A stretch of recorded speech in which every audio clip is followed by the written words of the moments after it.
Hello and welcome back. In today's video, we are back with another Bannerlord blog. Yes, much to your surprise. However, this week, I'm actually looking forward to reading through this one because it's actually to do with Bannerlord lore. Now, I know we had one of these on the Battalions a few weeks ago, and I didn't actually cover it because I was doing other things. But this week, I am free and I am able to make a video. So today, we are focusing on the Khuzaits Khanate tribes of the steppes in the east of Calradia. And we're going to be discussing their lore and basically be reading out their backstory for Bannerlord, which I think is really, really cool. I like how Terwards are focusing on lore. That is the element of Bannerlord that we are missing. I think we need to know a lot more about the factions before we start getting really involved in this game. Before I begin, I would like to say please go ahead and check out some of my other content on this channel. I'm trying to switch from focusing on Bannerlord, but again, I'll still be doing regular Bannerlord updates. I want to incorporate other stuff. So please go ahead and check out my previous video that I uploaded yesterday. It's on Heroes and Generals, and it's like a funny moments thing with some friends. And I think you should go and check that out because it's a decent video. Anyway, guys, we're going to get on with understanding the lore of the Khuzaits Khanate. So, let's begin. A century ago, the eastward expansion of the Empire met the Great Sea of Grass in the center of the continent. Beyond that, with no farmland where the legions could forage, they could conquer no more. They fortified their most recent acquisitions, the great trading cities on the steppes' edge, confident that the disorganized horse tribes beyond the frontier posed no major threat. Obviously here they're talking about the Calradia Empire, who stopped their advance at the steppe tribes' border because they felt like that beyond that it's just going to cause them more problems, and the Khuzaits are horse lords and they don't want to mess with them because they all seem to be fighting each other. It goes on to say Imperial officers barely even bothered to learn the names of the various clans and peoples, except when it was necessary to turn one chief against another with a bribe, or remove a rising Khan with a vial of poison.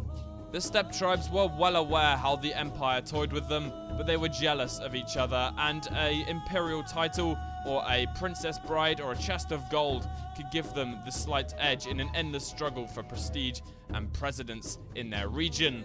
They raided, traded, and took protection money to escort, in inverted commas, caravans across the steppe, and left the game of conquest to the settled peoples in the west. 2 generations ago, however, something happened far away to the east. A change in the winds, perhaps, or a terrible but distant conqueror, and the horse clans were set in motion. New tribes pushed westward, seeking fresh pastures, unwilling to be crushed in the middle. The clans nearest the Empire formed a confederacy under Urkan the Khuzaits.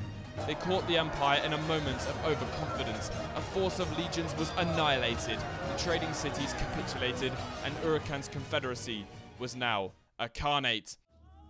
So that was the description of the birth of this steppe tribe clan, who actually defeated some imperial troops and took over the east of Calradia, and that's what we're seeing on the map today, I assume. We're going to carry on reading. This is very, very good. Very good writing for whoever did this.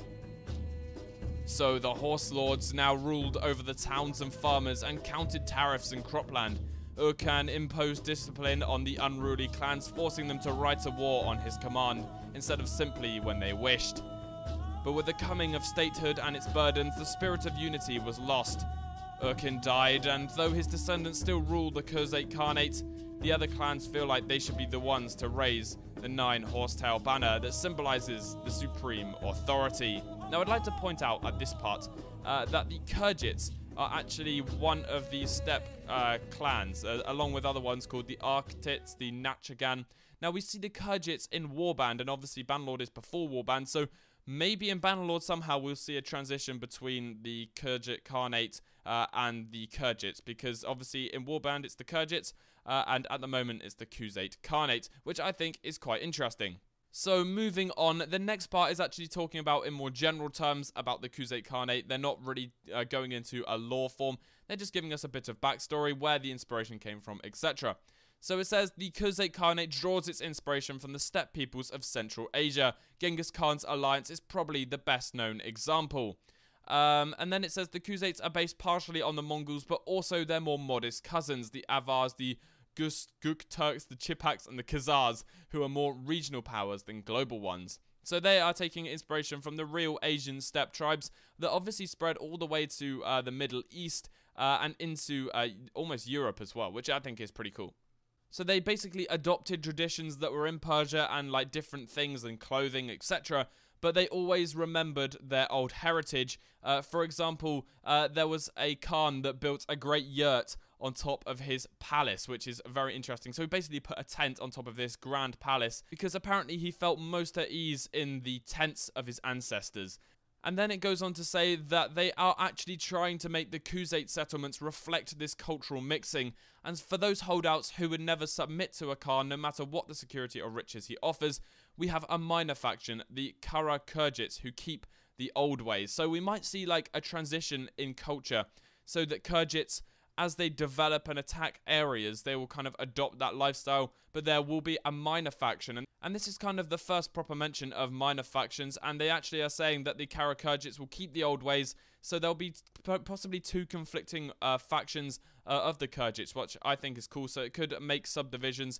And I like that idea, how the old culture may separate from the new, and you never know, they might fight each other, which would be awesome. It talks about how the horse armies in history actually won their greatest victories, for example, in the Kalika River or in the Manzikert, ended with a final climactic melee instead of actually having this kind of, I guess, stereotype of loads of horses just shooting arrows, because obviously they're going to run out of arrows. The horses are going to get tired. They can't do that forever, so they would dismount and go into melee, not necessarily dismount, but bring melee weapons out on their horses.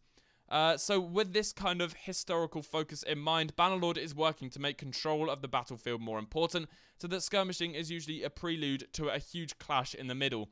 And horse archer armies are both exciting to command and to fight as. So that is the end of this blog, a very, very interesting one. I did enjoy this one. It's one of the first ones I've enjoyed for a while, apart from the Britannian one. That was very, very good as well. Tailworld's obviously stepping up their game in terms of the lore. And I hope you did enjoy this video. We are understanding the factions in a lot more detail, and I will do an overview video, like, of once they've done all these kind of profiles of the factions, I'll do like a faction overview video, an updated one to my last one. Anyway, guys, thank you so much for watching. Please go ahead and check out my other content. I'm trying to integrate some stuff that isn't always focused on Bannerlord, and I hope you have an absolutely brilliant day, and I will see you in the next battle.